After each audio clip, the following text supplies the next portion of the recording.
Bodh Gaya, lugar de la iluminación del Buda. Aquí, en este asiento, mi cuerpo puede arrugarse, mi piel, mis huesos, mi carne pueden disolverse, pero mi cuerpo no se moverá desde este mismo asiento hasta que haya alcanzado la iluminación, tan difícil de lograr en el transcurso de muchos kalpas. El Bodhisattva, habiendo renunciado a la lujosa vida del príncipe Siddhartha, ahora como Gautama el asceta, caminó en dirección sureste desde Kapilavastu y llegó a Vaishali.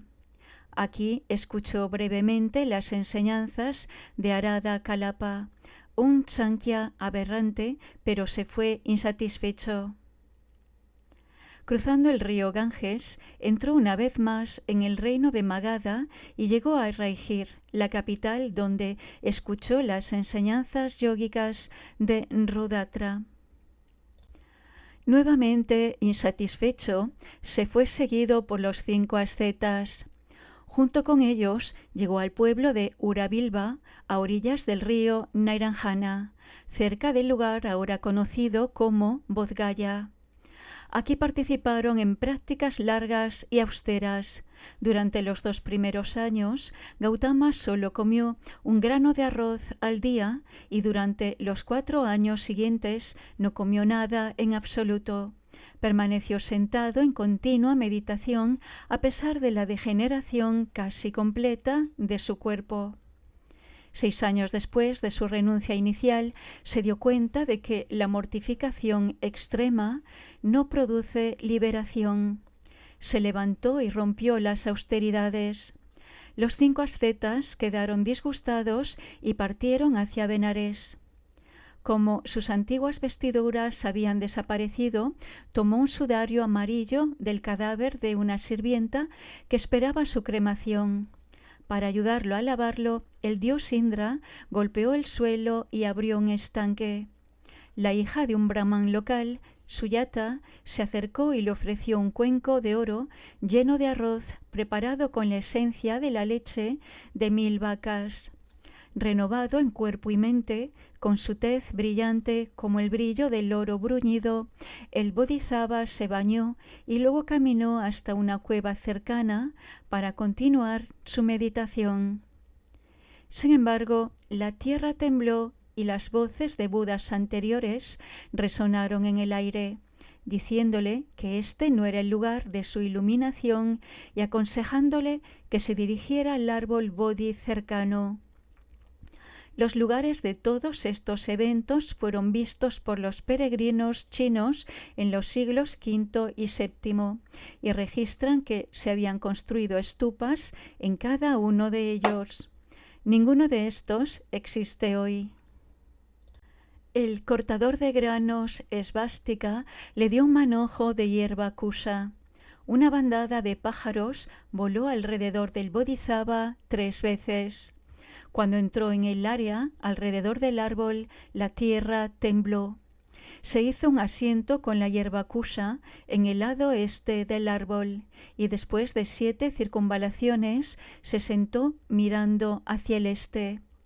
Hizo la gran determinación de no levantarse hasta que se alcanzara la iluminación. Aunque su piel, huesos y carne se desmoronaran.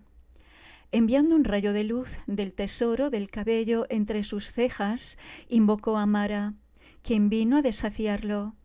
Mara envió primero sus horribles ejércitos y luego a sus tentadoras hijas, pero el Bodhisattva permaneció impasible y lo derrotó, invocando a la tierra y a su diosa como su testigo.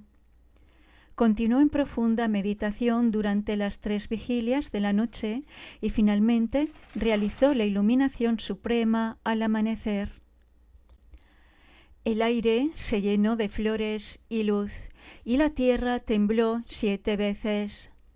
Durante 7 días, el Buda continuó meditando bajo el árbol sin moverse de su asiento y durante 6 semanas más permaneció en los alrededores.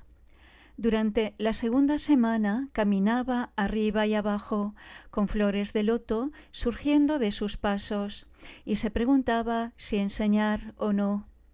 Esto fue representado más tarde por el Paseo de las Joyas Chankramanar, una plataforma baja adornada con 18 lotos, que ahora corre cerca y paralela al lado norte del templo Mahabodhi.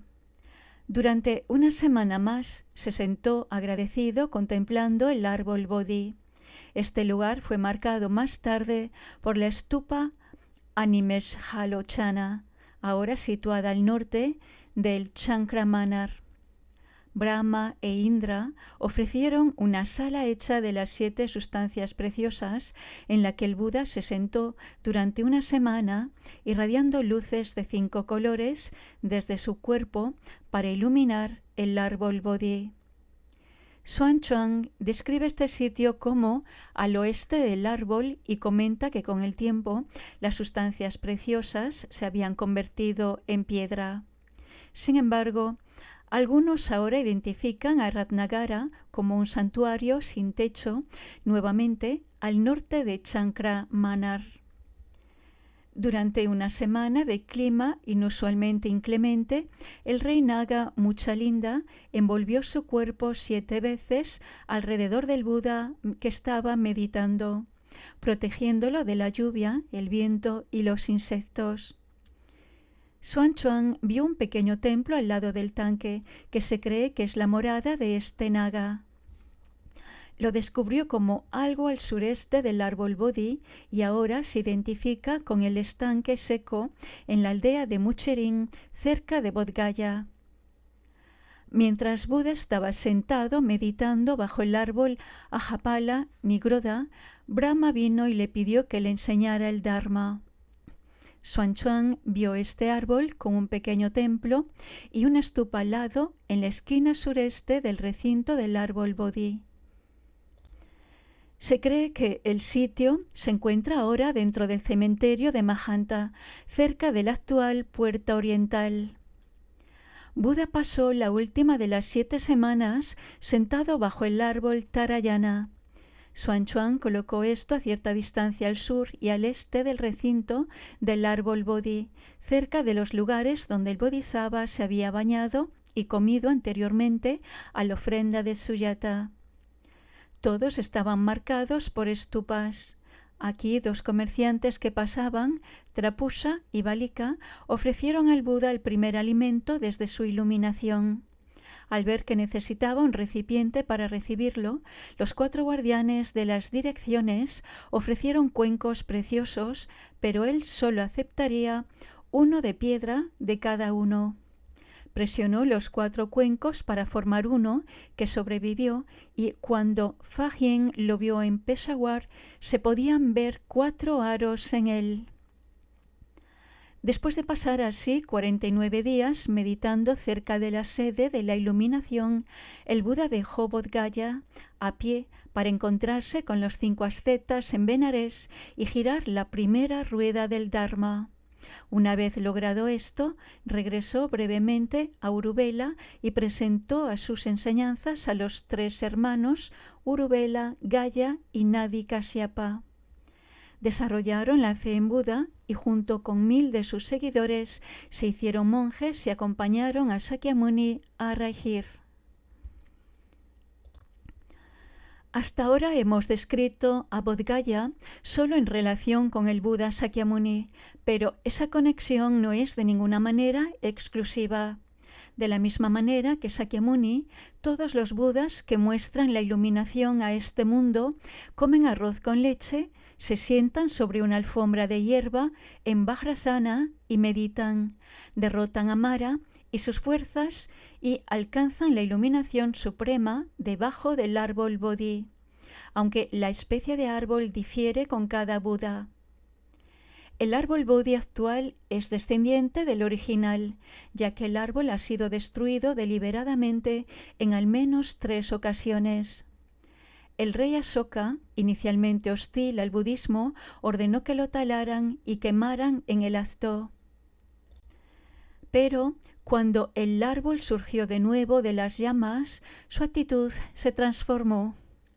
En profundo pesar por su destrucción, Ashoka prodigó tanto cuidado y atención personal al nuevo árbol que su reina se puso celosa y secretamente lo destruyó una vez más.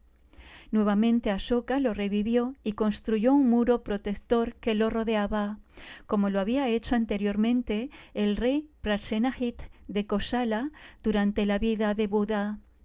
Más tarde se dice que Nagarjuna construyó un recinto para proteger el árbol de los daños causados por los elefantes y, cuando con el tiempo esto se volvió menos efectivo, colocó una estatua de Mahakala en cada pilar. Xuanzang da registros de la tercera destrucción del árbol, quien informa haber visto restos de estas paredes y afirma que en el siglo VI un rey saivita de Bengala llamado Sasanka destruyó el árbol. Sin embargo, aunque profundizó en sus raíces, no pudo desenterrarlas por completo. Posteriormente fue revivido por Purva-Varma de Magadha, quien vertió sobre él la leche de 1000 vacas, lo que hizo que volviera a brotar y creciera 3 metros en una sola noche. Además de la destrucción humana, el árbol tal vez haya perecido naturalmente varias veces, pero el pipal es famoso por crecer donde quiera que caigan sus semillas y el linaje directo ha continuado. El general Cunningham ofrece un ejemplo. Después de mostrar una grave descomposición durante más de una década, los restos del viejo árbol se cayeron durante una tormenta una noche de 1876. Ya estaban creciendo brotes jóvenes dentro del viejo árbol, que creció hasta convertirse en el que vemos hoy. Los orígenes del templo Mahabodhi, que hoy adorna el sitio, están envueltos en oscuridad. Varias tradiciones sostienen que Ashoka erigió un santuario con trono de diamantes que parece haber sido un dosel sostenido por 4 pilares sobre una representación de piedra de Vajrasana. Cuando el general Cunningham estaba restaurando el suelo del templo actual, encontró rastros que tomó como restos del santuario. En su opinión, el templo pudo haber sido construido entre los siglos V y VII, pero esto parecería estar basado en la descripción detallada del mismo por parte de Xuanzang, mientras que Fayen no lo menciona en absoluto. Otros proponen eso debido a su parecido con estructuras similares en Gandhara, Nalanda, etc., así como a otras evidencias arqueológicas. Su fundación podría haber sido ya en el siglo II. Se dice que Nagarjuna construyó la estupa original sobre el techo, lo cual es más consistente con esta última teoría. Sin embargo, desde Xuanzang podemos estar seguros de que el templo existió antes del siglo VII. Los relatos del constructor ya no están claros.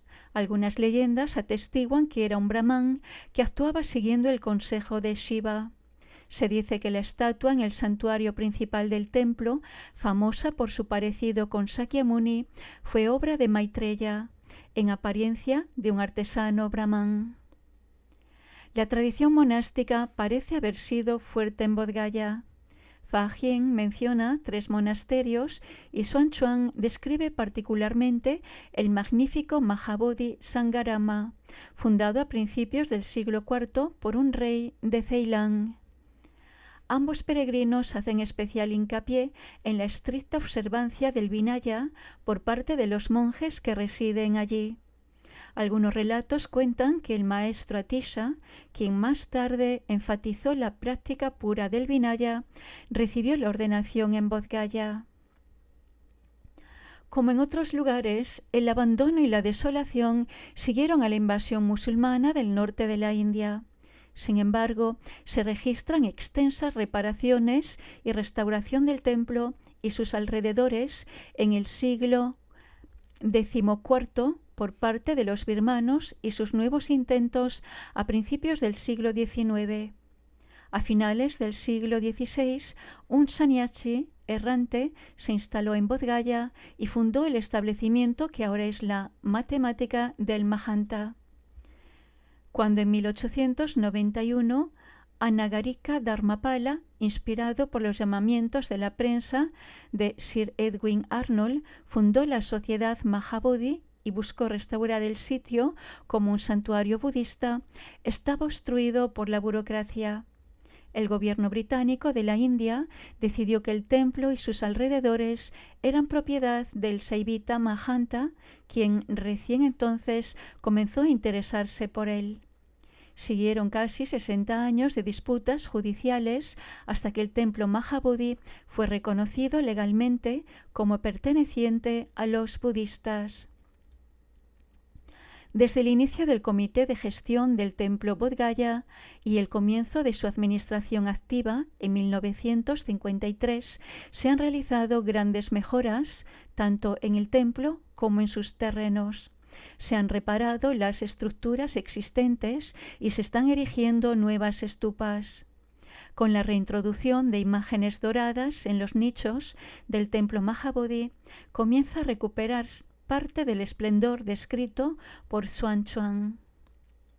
El establecimiento en el distrito circundante de hermosos templos y monasterios por parte del pueblo del Tíbet, Japón, China, Tailandia, Birmania y otros han devuelto a Bodh Gaya las variadas tradiciones de práctica budista que han evolucionado en esas tierras. Por el contrario, las estatuas mutiladas y sin cabeza del museo local presentan un inquietante recordatorio de la destrucción pasada. Los peregrinos abundan en Bodh Gaya y en los últimos años miles han tenido la fortuna de escuchar el Dharma allí. Muchos maestros budistas viajan nuevamente a Bodh Gaya para girar la rueda del Dharma. Por ejemplo, la iniciación de Kalachakra, otorgada por su santidad el Dalai Lama en 1974, a la que asistieron más de 100.000 devotos. El monasterio tibetano ahora ofrece anualmente un curso de meditación de 2 meses para la comunidad budista internacional y ocasionalmente se imparten cursos y enseñanzas de meditación en los templos birmano, tailandés, japonés y otros.